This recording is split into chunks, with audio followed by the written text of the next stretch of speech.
Pulau Jawa adalah pulau terbesar di Indonesia yang terletak di antara Kalimantan dan Bali.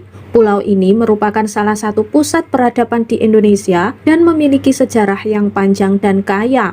Sejarah Pulau Jawa dimulai dari masa prasejarah ketika orang-orang Austronesia menyebar di wilayah ini sekitar 2500 tahun yang lalu. Selama beberapa abad, Pulau Jawa dikuasai oleh berbagai kerajaan seperti Kerajaan Tarumanegara, Kerajaan Sunda, dan Kerajaan Mataram kuno. Pada abad ke-13, Pulau Jawa menjadi pusat kerajaan Hindu-Buddha terbesar di Indonesia, yaitu Kerajaan Majapahit.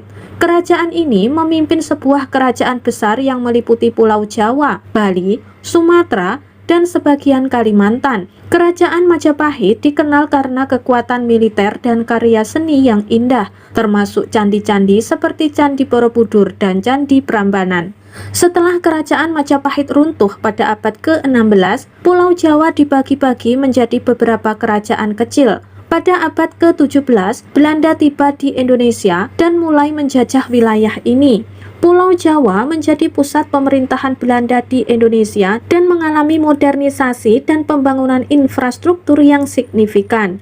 Setelah kemerdekaan Indonesia pada tahun 1945, Pulau Jawa tetap menjadi pusat politik, ekonomi, dan budaya Indonesia. Pada era Orde Baru, pemerintah Indonesia melakukan pembangunan dan modernisasi di Pulau Jawa, termasuk pembangunan infrastruktur dan pembangunan industri. Namun, Pulau Jawa juga mengalami masalah seperti urbanisasi yang tinggi, kemiskinan, dan kerusakan lingkungan. Masalah ini memicu gerakan reformasi pada tahun 1998 yang mengubah sistem politik Indonesia dan memperbaiki situasi sosial dan ekonomi di Pulau Jawa. Hingga saat ini, Pulau Jawa tetap menjadi pusat kegiatan ekonomi dan politik Indonesia, dengan Jakarta sebagai ibu kota Indonesia dan kota terbesar di Pulau Jawa.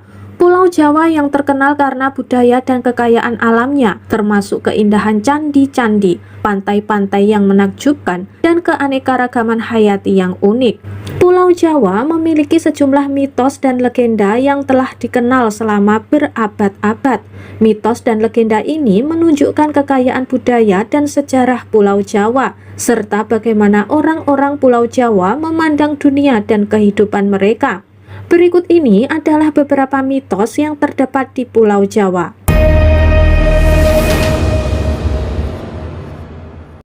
Nyi Roro Kidul adalah mitos tentang Ratu Pantai Selatan yang dipercaya bertahta di Laut Selatan Pulau Jawa. Konon, ia memikat para nelayan dan orang yang berada di sekitar pantai dan menarik mereka ke dalam laut. Banyak orang mempercayai bahwa pakaian berwarna hijau atau biru muda akan membuat mereka lebih rentan untuk ditangkap oleh Nyi Roro Kidul. Kuntilanak adalah mitos tentang hantu wanita yang mengenakan pakaian putih dan sering muncul di malam hari. Konon, kuntilanak sering berkeliaran di sekitar kuburan atau pohon. Ada juga mitos bahwa kuntilanak dapat berubah menjadi burung hantu dan terbang ke tempat-tempat yang dianggap sakral.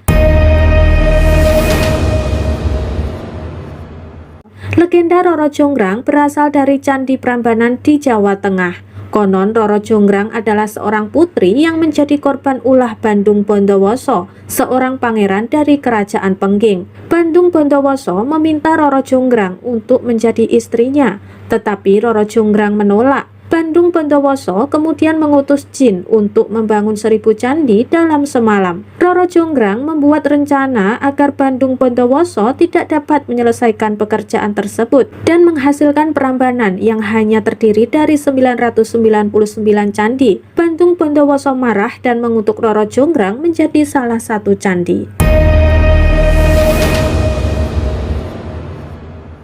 Gunung Merbabu adalah salah satu gunung yang terkenal di Pulau Jawa.